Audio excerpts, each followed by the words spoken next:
Совершать добро – это хорошее нравственное качество, а грех тревожит сердце, и человек испытывает страх, что люди узнают о нем. То есть это то, что не одобряется людьми. Каждый человек должен обладать широким пониманием и мыслить разумно. А чтобы понимание было широким, оно должно соответствовать аятам Аллаха, сунне пророка, алейхиссаляту вассалям, мнению сподвижников и табиинов, а также мнению ученых. Это и называется шариатом. Если же начать выстраивать собственную философию, можно ввести других людей в заблуждение. В наше время появились лжепсихологи, которые говорят: «Ты достоин быть счастливым, ты потратил столько лет впустую, ты заблудился, потому что поступал так. Разве ты не видишь, что забыл самого себя?» Из-за этого у людей путаются мысли. Они начинают задумываться: «Я должен быть эгоистом или жить вместе с большинством?» И в итоге начинают забывать истинные ценности. А в этой книге сказано самое главное. Совершать добро – это хорошее нравственное качество. И на этом точка. А хороший нрав Али Асхаб приравнивал к человечности.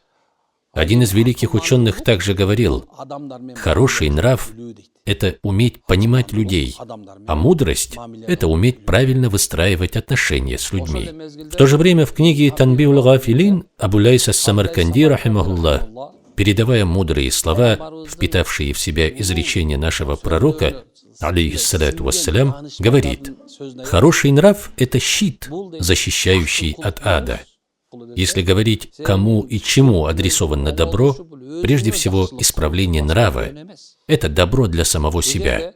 Например, человек раньше был грубым и резким, а с сегодняшнего дня стал мягким, внимательным к чувствам людей. Маша Аллах. Но говоря о мягкости, я не имею в виду, что нужно позволять людям топтать себя и быть слабым. Перед высокомерным будь твердым, хотя до небес поднимайся, хоть до небес поднимайся, а перед смиренным будь покорным, хоть до земли склонись, хоть до земли склонись. Это не мои слова и не кыргызская пословица. Это мудрое высказывание, смысл которого соответствует хадисам пророка, алейхиссаляту вассалям. То, о чем я говорю, это делать добро тем, кто рядом и живет с тобой, кто желает тебе добра, кто делит с тобой одну постель, кто уважает тебя, твоему ребенку, твоим родителям, которые тебя родили, и даже твоему родному брату, пусть он и не идеален.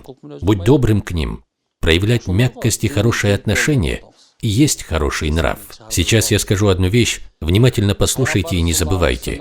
Наш пророк, саллаллаху алейхи вассалям, был пророком 23 года. В последние годы он сказал Айше, да будет доволен ею Аллах: «О Айша, мне было дано самое большое испытание из всех испытаний, которые были даны пророкам. Нух, мир ему, призывал к вере 950 лет. Муса, мир ему, призывал около 250 лет. Другие пророки выполняли свое пророчество по 100 лет. Но никто из них не говорил: «Мне было дано самое большое испытание». Ученые говорят, что причина в том, что самые тяжелые испытания нашему пророку, алейхиссаляту вассалям, пришли от его же родственников, от его близких. Нет более тяжелой боли для человека, чем та, что приходит от родных людей. Это и есть сильное испытание. Когда против тебя выступают твоя жена, твои дети, твои родители, когда родные по отцу и по матери идут против тебя. Пророк, алейхиссаляту вассалям, изгнал его же народ и лишил родной земли. Он остался один, поэтому он и сказал, что ему было дано самое большое испытание. Но, несмотря на это, пророк, саллаллаху алейхи вассалям, прощал всех.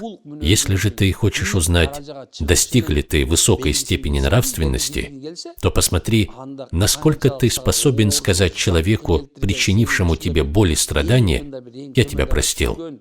Если ты способен на это, значит, ты достиг высокой степени нравственности. Вот что такое истинная доброта. Прощая другого человека, ты в первую очередь делаешь добро самому себе. Ты оберегаешь себя от ада. Уже в этом мире в твое сердце приходит спокойствие. Когда ты отпускаешь то, что тебя тревожило и съедало изнутри, твоя душа начинает успокаиваться, и понимаешь, что на твоей шее был тяжелый груз, словно ты носил на себе тонну камней. Из-за этого, увидев того человека, у тебя закипала злость, хотелось ударить его при людях, ты даже говорить с ним не хотел. Но когда ты прощаешь его, Аллах избавляет тебя от этого груза. Теперь посмотрите на вторую пользу. Если в сердце нет такого груза, то перед смертью произнести слова «Ла иляха илляллах» становится легко.